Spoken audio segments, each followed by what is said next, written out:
उपस्थित सभी सदस्यों का आदर सहित अभिवादन एवं स्वागत है। सभी सदस्य अपने अपने इष्टदेव का ध्यान करें। माता गायत्री के मंत्रों का एक बार उच्चारण अवश्य कर ले। साथ ही अपने प्रेरणा के स्रोत एवं अपने गुरुजनों को भी अंतर्मन से अभिवादन कर ले। हम लोगों के द्वारा प्रतिदिन नियमित रूप से कुंडली फलादेश पर आधारित कक्षाएं ली है।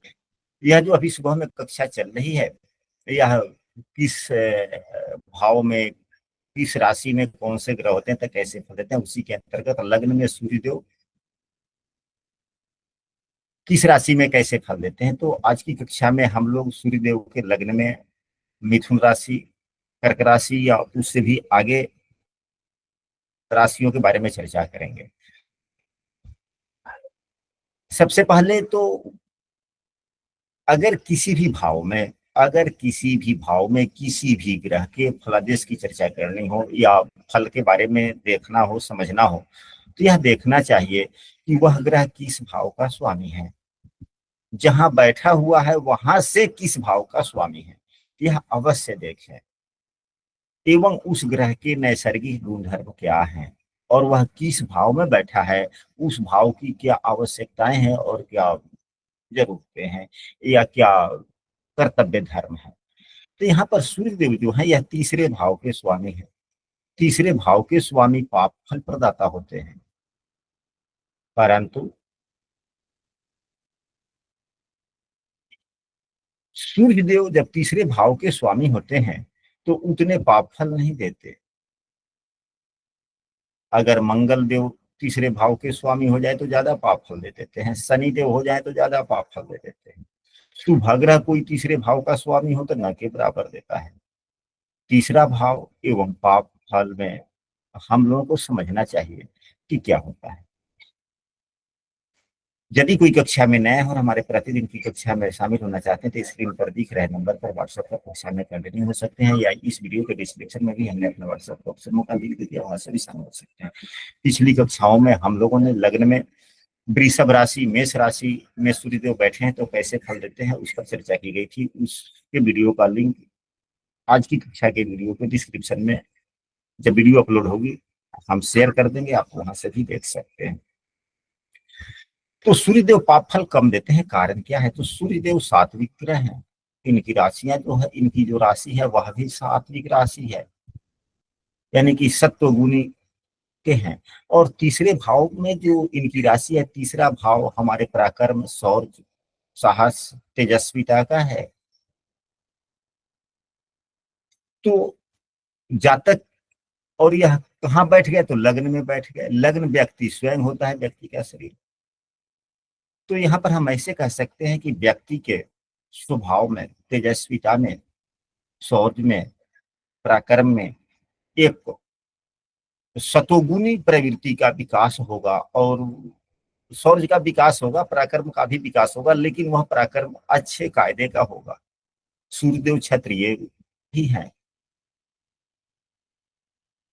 जो पराक्रम उत्साह के प्रतीक माने जाते हैं और सतोगुणी भी है, इसलिए इनकी यहाँ पर उतना नुकसानदायक स्थिति नहीं है।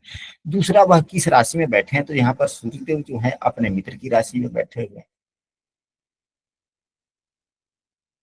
पहले सूर्य बुध को मित्र नहीं मानते हैं, लेकिन सम तो मानते हैं, और बुध सूर्य को मित्र मानता है। तो जिस राशि में जो ग्रह बैठा हुआ हो, उस राशि के स्वामी बैठे हुए ग्रह को यदि मित्र मानता है तो अच्छी बात है। तो यह हर प्रकार से अच्छी ही स्थितियां हैं। अधिकार प्राप्ति के लिए, नौकरी के लिए या उच्च सम्मान पाने के लिए लग्न में यदि अच्छी स्थिति के सूर्यदेव होते हैं तो ऐसी स्थितियां बनती है। हाँ, इसके लिए हम लोगों को सूर्यदेव को वर कुंडलियों में भी देख लेनी चाहिए कि वर कुंडली में अच्छी स्थिति है कि नहीं है। यदि D24 कुंडली में ही सूर्यदेव नीच के हो जाए, सूर्यदेव की राशि जो 7 होती है, D27 यानी कि नहीं, D24 चतुर्विशांश कुंडली, यदि चतुर्विशांश कुंडली में ही 6, 8, 12 में बैठ जाए, नीच के हो जाए, फिर क्या होगा? यश, प्रतिष्ठा, पदोन्नति इत्यादि के क्षेत्र में जो बुद्धिमत्ता का विकास होना चाहिए, उस क्षेत्र में बुद्धिमत्ता का विकास नहीं होगा। क्योंकि बुद्धिमता का तो कुंडली D24 ही है, चतुर्विशांश कोण नहीं है। जीवन के जिस क्षेत्र में पद प्रतिष्ठा की आकांक्षा हो, नौकरी के क्षेत्र में, व्यवसाय के क्षेत्र में हम पद प्रतिष्ठा या उन्नति समृद्धि मिलेगी कि नहीं, फिर वहां उसमें हम सूर्यदेव को देख लेंगे। यदि नीच के हो जाए, शत्रु राशि के हो जाए, या 10 कुंडली में ही सूर्यदेव 6, 8, 12 में बैठ जाए, फिर क्या होगा? कुछ तो प्रभाव पड़ेगा। तो जीवन के जिस क्षेत्र में हम उन्नति मान सम्मान की बात देखें, तो उससे संबंधित वर्ग कुंडलियों में अवश्य देख ले। साथ ही जब भी तीसरे भाव का स्वामी यदि लग्न में अगर अच्छी स्थिति में बैठता है, तो एक विषय वस्तु का लाभ होता है। वह क्या होता है? सामान्यतः जातक स्वस्थ होता है, आत्मबली होता है, एवं बौद्धिक स्तर काफी होती है।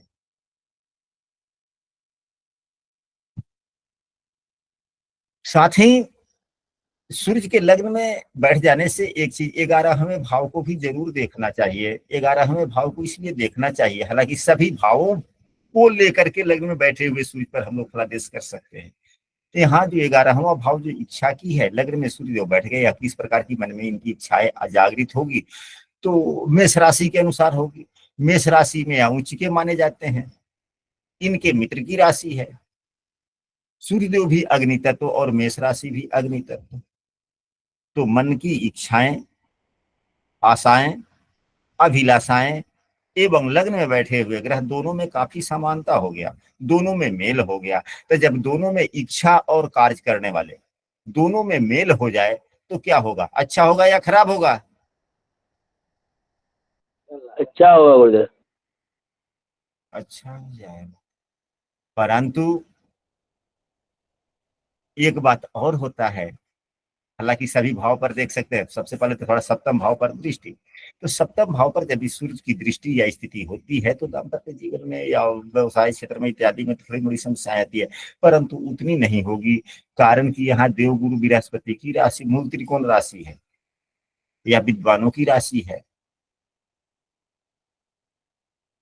ठीक है, उतना नुकसानदायक नहीं।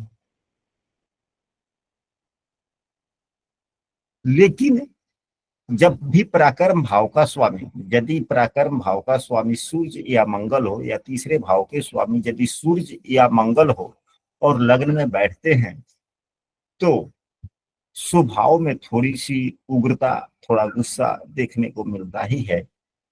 तो किसी से भी शीघ्र ही मनमुटाव होने की संभावनाएं भी बनती है। लेकिन हाँ, इस स्थिति में यदि यदि के साथ सूर्य यदि शुभ ग्रहों से युक्त या दृष्ट हो, तो उस उग्रता में कमी भी आती है।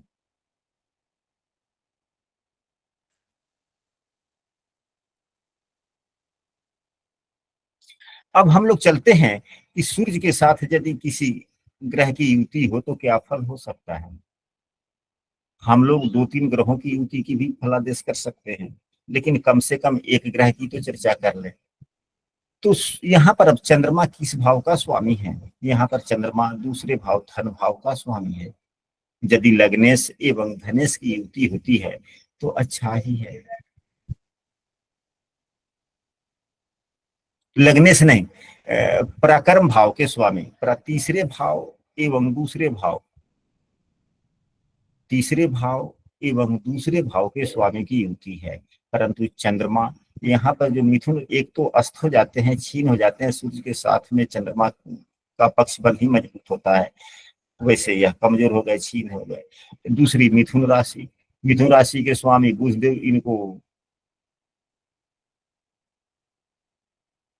चंद्रमा, हाँ, शत्रु मानते हैं, यह भी होता है। साथ ही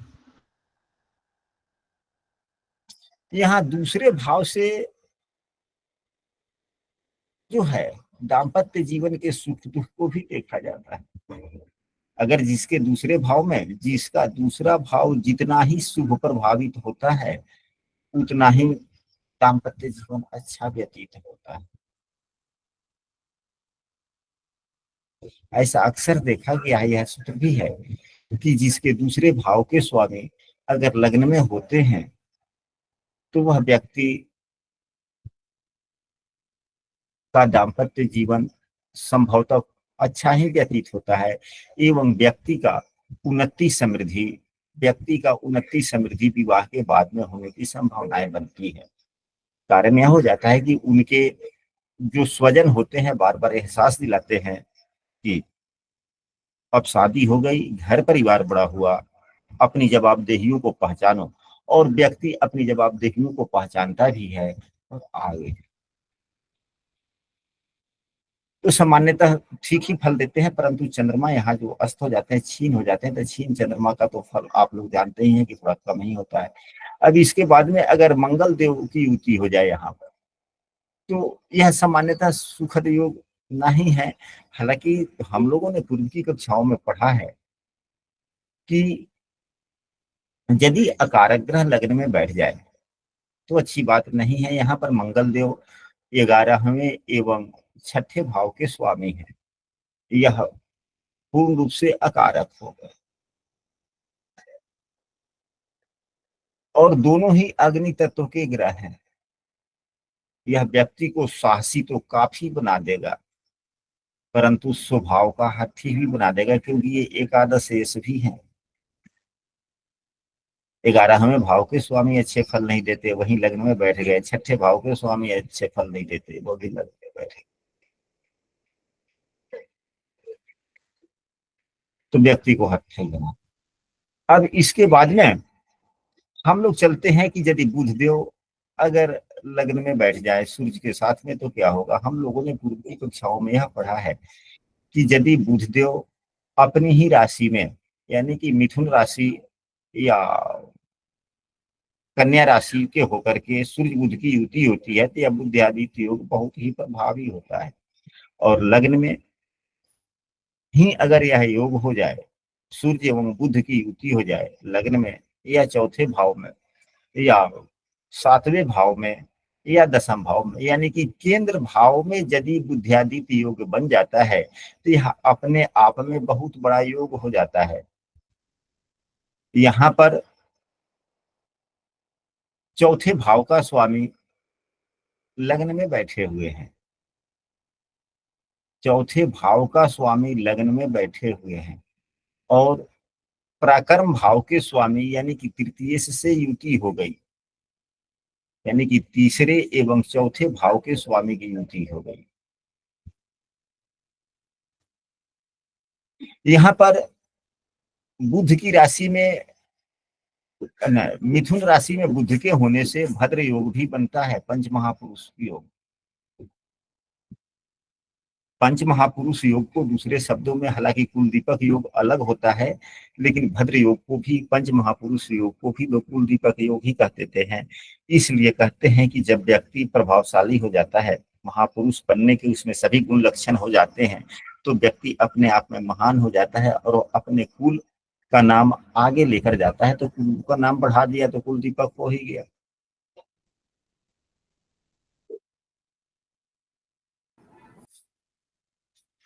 अपने विवेक, यह चौथे भाव का, चौथा भाव मन की स्थिरता का भी है एवं चौथा भाव विद्या का भी है, अच्छी स्थिति है। बुधदेव वाणी के कारक भी हैं,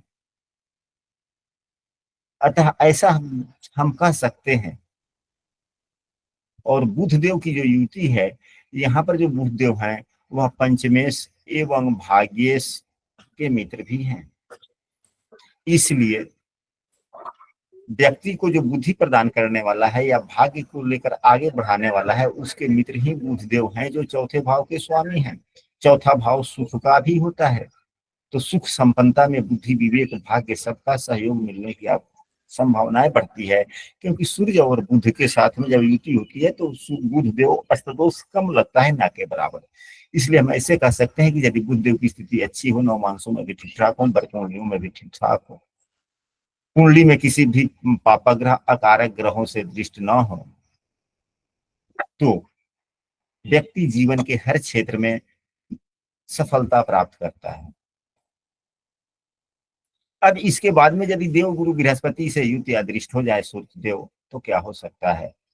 तो देव गुरु बृहस्पति यहाँ पर दो केंद्र भाव के स्वामी है, यानी कि सहयोग भाव एवं कर्म भाव के स्वामी होकर के युक्त या दृष्ट हो जाए, देख लें।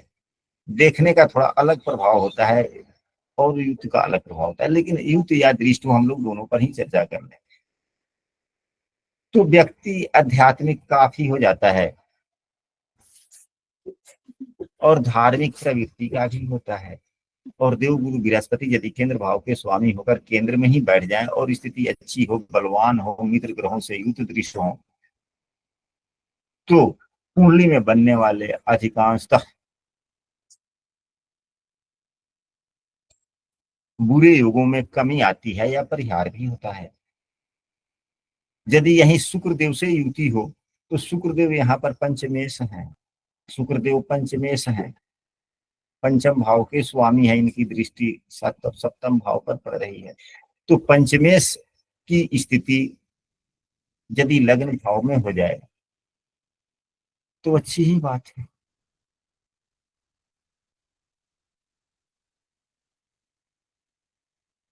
यहाँ पर देखा जाए शुक्र किया मित्र 8वें भाव का भी स्वामी, 11वें भाव का भी स्वामी, चौथे भाव के भी स्वामी शुक्र के मित्र ही हैं। पंचमेश तो खरे स्वयं हैं, लग्नेश के भी मित्र हैं।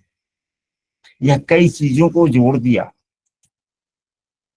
यह स्वयं चेतना लग्न स्वयं होता है, यह मानसिक स्थिति हो गई, यह बुद्धिमता हुआ, यह भाग्य हुआ, यह दूरदर्शिता हुआ।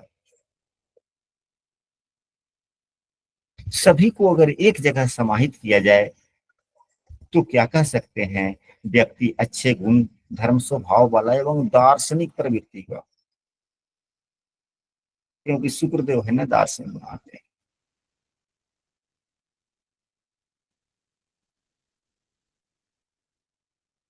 अब यहाँ पर अगर शनि की युति हो जाए तो क्या हो, शनि की युति भी सामान्यतः अच्छा फल तो दे सकता है, परंतु शनि यहाँ अष्टमेश भी हैं, भाग्य भाव के स्वामी भी हैं, एवं यह अच्छा हर मायनों में नहीं हो सकता, क्योंकि सूर्य एवं शनि में शत्रुता भी है। एवं यहाँ पर 11वें भाव को देखा जाए कि 11वें भाव में क्या है, तो 11वें भाव में शनि की नीच राशि है। अब यहाँ मन में जो इच्छाएं व्यक्ति के मन में उत्पन्न होगी, आकांक्षाएं अभिलाषाएं उत्पन्न होगी, क्या होगा, उस पर यह अमल ही नहीं करेगा, विरोध करेगा, आलसीपना हो जाएगा,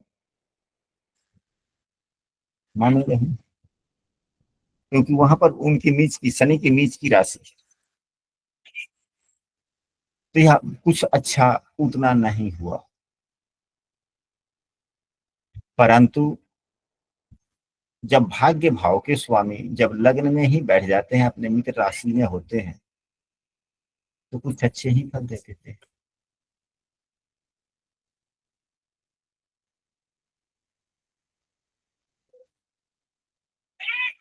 सामान्यतः मिथुन राशि में सूर्य एवं शनि की जिसकी युति होती है, ऐसा देखा गया है कि जब तक पिता काम करते रहते हैं, अगर व्यवसाय ही है, तब जब तक वह हो, पिताजी व्यवसाय के मालिक हैं या जो कर रहे होते हैं, तब तक तो उतनी अच्छी नहीं। लेकिन जो ही पिताजी उत्तराधिकारी बना देते हैं कि बेटा अब हम तो अवस्था थोड़ा गया, अब उतना हमसे काम नहीं होता, बाद बाकी सब तुम ही देखो, तो ज्यों ही कर्तव्य का बोध इन्हें होता है या जवाबदेही है, यानी कि शनि में शनि देव लग्न में हो, मिथुन राशि में हो और सूर्य के साथ में युक्त हो, तो वैसे व्यक्ति की को जब जवाबदेहियां जितनी ज्यादा मिलती जाती है, उतना ही वह निखरता जाता है।